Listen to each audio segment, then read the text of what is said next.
শোন কেডা, না তো মেয়ে দেখতে যেতেছি, ওই মেয়ে পক্ষ জানি কোনোভাবেই বুঝতে না পারে যে তুই কানা। আচ্ছা আব্বা।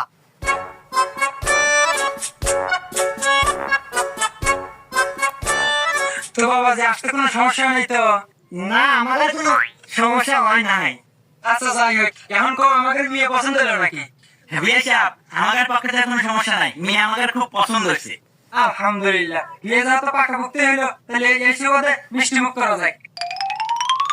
বাবাজি, তাহলে তোমার হাত দিয়ে সব মিষ্টি মুখটা করাই দাও।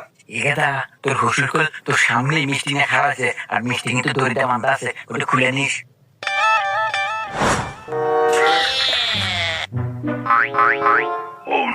শ্বশুর আব্বা, মিষ্টি তো হুক নুক না কে, মনে হয় মিষ্টি চুড়া কম দিছে।